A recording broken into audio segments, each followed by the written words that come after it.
Chicago's Morning Answer continues next. AM 560 Weather Center forecast. Cloudy and cooler. Showers and thunderstorms passing through the area today. High 58. Cloudy with a shower overnight. Low 44. It's 48 right now. Next news coming up at 9.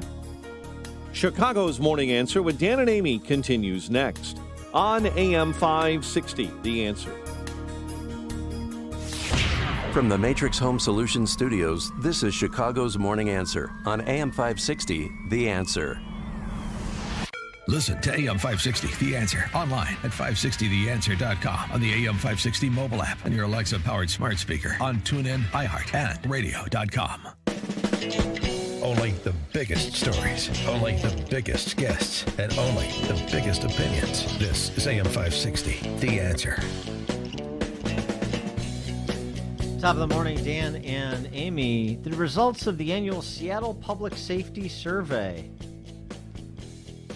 Going to perhaps be a bit surprising to you, considering Seattle was home to the autonomous zone during the Jenny Durkin-inspired Summer of Love, you may remember. Oh, yes, and people died and got shot, and police couldn't come in to help.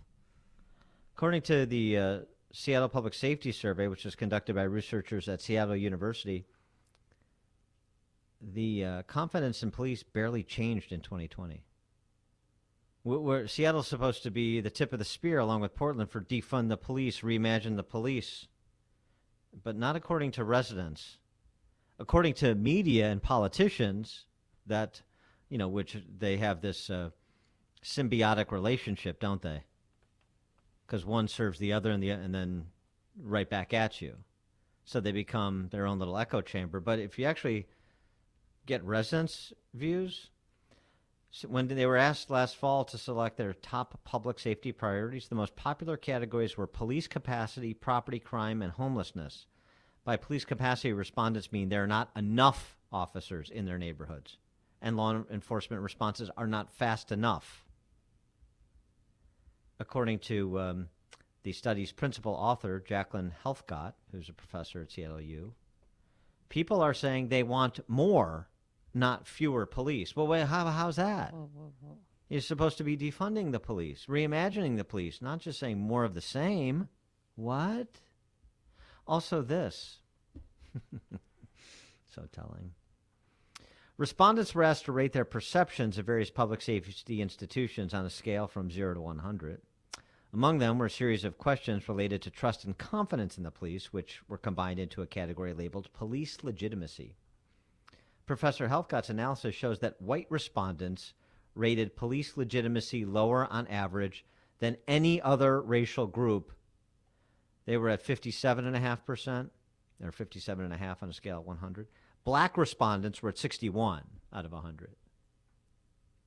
I keep going back to this because it is the best example ever. Tom Wolfe's Radical Chic, Black Panther fundraiser at Leonard Bernstein's Manhattan penthouse. Leonard Bernstein says to the Black Panther, "Aren't you offended by all of this opulence you see around you?" And the Black Panther says, "No, not really." And Leonard Bernstein, who owns the place, said, "Well, I am." This is it. White people. I'm offended. Aren't you offended? Don't you want to defund police? No. Well, I do on behalf of you. Well, you're not on behalf of me, is what a lot of black Americans are saying in big city America. Isn't that interesting? But the media and the politicians, the champagne socialists in the media and the politicians they serve, who then give it right back. This is so media generated, and that symbiotic relationship I'm describing between big government and big media. Fascinating. And fascinating how few residents are actually buying it. Now, of course, they're going to have to change their voting habits at some point to correspond to what they're saying about these institutions like police, but at least there's some silver lining to be had even in Seattle. For more on this, we're pleased to be joined by Steve Pomper, who's an author, freelance writer, and retired Seattle police officer. He's got a new book, The Obama Gang, How Barack Obama, through his post-presidency foundation, assembled, launched, and wages the new assault on American law enforcement. Steve, thanks for joining us. Appreciate it. Oh, it's my pleasure. And before we start, I just want to let you know I was inspired by that letter you read in the last segment So I have my thin blue line mask on right now. Oh, great. Well, Yeah. Thank you. Right. Why I will not stop wearing, why I will continue talking on the radio and wearing a mask. It's for you. Exactly. It's my next book. Mm-hmm. Yes. Very good. Thank you Chapter so 1 much. dedicated to Dan Brock. Yes, Yeah. such a public service. Well, just starting out in Seattle, since that's where you were a police officer, Yeah. does that surprise you, the disconnect between the politicians that these same people elected and then their attitudes about police? It doesn't. I've thought about this a lot, and I think part of it is that, for instance, there's not a lot of conservatives, comparatively speaking, in Seattle, but I know the ones that are there, a lot of them, they just don't vote anymore. They know their vote doesn't count, and so they don't even vote. On the other side, of course, they're radicals, and they're going to vote far left every time. Then you've got the folks in the middle that I think the media has done a great job of scaring, them about conservatives. And so they anybody that's got an R, forget it. And if somebody's even moderate, they're very suspicious of them. So it's like this weird schizophrenia where they understand the problems, they see the problems, they want the problems to change, but they don't vote to change them. In fact, I don't know if you've heard of Chris Rufo.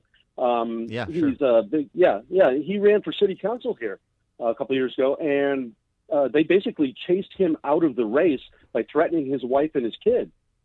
So and Chris is a great guy. He doesn't come off as a far right zealot or anything, and yet even somebody like him wasn't able to even get a foothold. Well, right. I mean, it's amazing. But the schizophrenia, political schizophrenia you describe is very real, and it's in big city America all over the place. I don't know what breaks it either. Let's talk a little bit about your book, The Obama Gang. Barack Obama, through his foundation, is waging the latest assault on law enforcement. We talked a little bit about this earlier in the show, per the mayor of Baltimore and his dissertation on violent crime as a public health problem. And that's just why we need to reimagine policing, because we need to strip them of the warrior mentality, and they need to be peacekeepers and work in concert with public health professionals to treat violent criminals as victims of some affliction. Explain to us, because and I use him as an example because we hear this all the time from big city mayors, and I wonder if this feeds back into what you're talking about with Obama Foundation funding. Yeah, that's part of it, because it's this false, narrative between the police officer as a warrior and the police officer as a guardian. And I just don't see them as being mutually exclusive. You want a guardian of society, a guardian of liberty. That's what I think the police officers are. And I think the warrior portion of what they do is their preparations to be able to carry out that mission. So you've got somebody who trains the way they're supposed to train, and able to handle the situations that, we all hope we don't get into. And I think about the person who calls 911. Yeah, they want guardians, but they want a warrior landing on their porch when somebody's trying to break into their house. And so I just, they try to set that up. I mean, they've got it in, I think it's Jacob Fry in Minneapolis. He outlawed, quote unquote, what he called warrior training, which is basically police survival training in his city based on that false narrative. And that's part of what we're looking at in the Obama Gang book that the National Police Association wants to write, because that's what Obama and his organization is part of, what they're leading. And as far as dismantling the police is by setting up those false narratives that confuse people. There's like I say, it's not mutually exclusive between warriors and guardians. Well, and then also the Obama Foundation states on their website the Reimagining Policing Pledge. What exactly is that? Yeah, that's my Brother's Keeper Alliance Pledge. And my Brother's Keeper organization, that's fine. They do some good things with schools and, with keeping kids off the streets and that kind of thing. But when it comes to law enforcement, what they do is they've gotten 300 mayors at least, it's probably more by now, and 10 from the biggest cities in America. And what they do is they promise to review use of force policies in police departments, engage the public, and I love this one, that's just going out into the public and getting anecdotes about the police, so you can imagine what they're collecting. Right. They're supposed to report their findings back in about 3 months or so. And then I love the fourth one, reform the police. It doesn't say if you find some problems or, with policing, then we're going to go ahead and initiate some reforms. It's just reform the police. And the thing that's missing, the element that's missing out of this whole thing is there's nothing about talking to the police. So you can see how that goes. But that's what that pledge is. It's almost like the reason we call the Obama gang kind of a nod to kind of a mafia-style situation. It's kind of their omerta, oath, loyalty oath. Right, and so I mean, and ultimately this is going into the place where we're decriminalizing crime.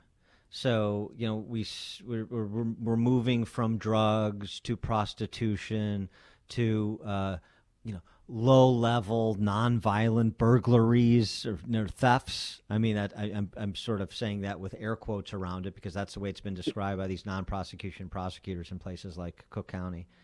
And right. and so speak to that as well in terms of it was the broken windows theory a fallacy? Do these low-level crimes, drug crimes, prostitution, retail theft, do they matter, or are prosecutors and police right to ignore them and focus on violent criminals, from a public health gestalt kind of way? Right. Yeah, I've actually called it that, several times, of the decriminalizing of crime. And these folks, they don't want to go to the legislature and then, and get rid of the crimes. I mean, they do want to do that, but what they'll do is instead they'll just go ahead and start ignoring the crimes.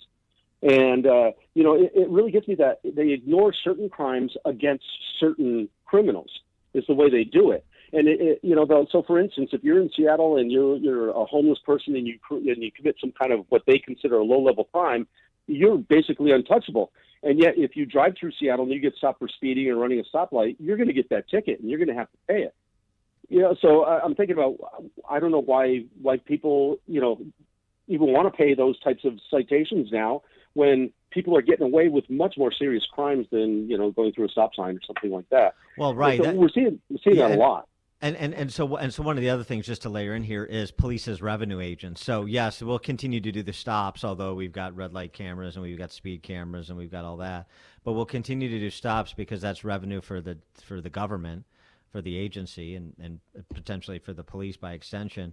But like in Chicago now, you don't give chase in your car, and now after this shooting of a teenager.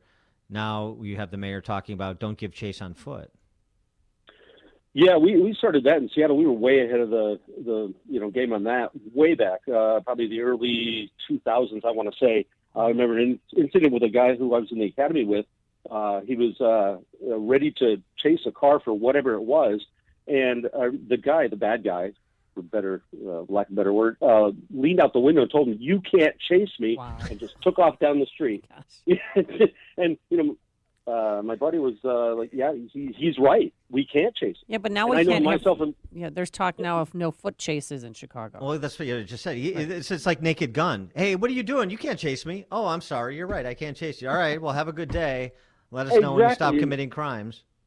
Yeah, and if I remember right, I think in Chicago, isn't it that you have to call and get your supervisor's permission? Yes, that's what our mayor said. That's what she wants to have happen, but that's not or the rule of LeBron. law. LeBron James can also give you permission to engage it. Well, I've seen that. Then because he's a good basketball player, so he knows law enforcement. Of course, Mm-hmm. Steve. I just want to ask you real quick because I know you were there front row seat for the Chaz zone. As a police officer, how did that make you feel? Yeah, that was really disgusting. I'm retired now, but I worked in that precinct for over 20 years, and in that whole area, and just it really was a heartbreaking thing to see because it didn't have to happen. Chief Carmen Best wanted to do the right thing. She was a sergeant of mine, probably 20 years ago, and she's a very good woman. She was a good leader, and that's why they forced her out, basically, because she refused to stop being a cop.